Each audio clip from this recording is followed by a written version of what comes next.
अगरतला शिक्षा भवन में शुक्रवार को टेट भवन के परीक्षार्थियों ने प्रश्न पत्रों का सही मूल्य अंक को लेकर विभाग के अधिकारी को ज्ञापन सौंपा। टीआरबीटी टेट उम्मीदवारों को 26 सितंबर 2021 को एक प्रेस कॉन्फ्रेंस का सामना करना पड़ता है, जिसमें टीआरबीटी के अधिकारी प्रत्युष रंजन दे ने प्रश्न पत्रों की समीक्षा करने और 26 सितंबर 2021 को परीक्षा के अंतिम उत्तर कुंजी सहित आवश्यक कार्रवाई करने के लिए एक ज्ञापन सौंपा। टेट 1 कैंडिडेट আমরা আজকে এখানে আমাদের যে এক্সাম কন্ট্রোলার স্যার আছে প্রত্যুষ রঞ্জন স্যার, আমরা স্যারের সাথে দেখা করতে এসেছি।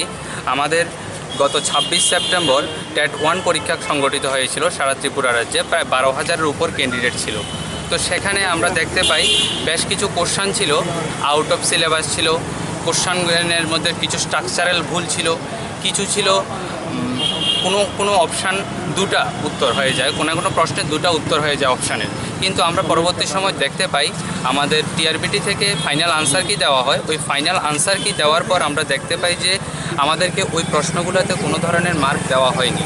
দেওয়া হয়েছে 8টা মার্ক দেওয়া হয়েছে, 8টা কোশ্চেনের জন্য মার্ক দেওয়া হয়েছে, কিন্তু আরও 7 থেকে 8টা কোশ্চেন আমাদের কাছে রয়েছে যেগুলি আমাদের কাছে সলিড প্রুফ থাকা সত্ত্বেও আমরা ওই প্রশ্নগুলোতে কোনো ধরনের মার্ক পাইনি। তো যার কারণে আজকে আমরা স্যারের কাছে একটা অ্যাপ্লিকেশন জমা দেব এবং প্রত্যেকটা কোশ্চেন সহ আমরা আমাদের সলিড প্রুফ যেগুলো রয়েছে সেগুলো সহ আমরা জমা দিতে যাচ্ছি। प्रवीर देबबर्मा की रिपोर्ट, कोक्टमा कोक हिंदी।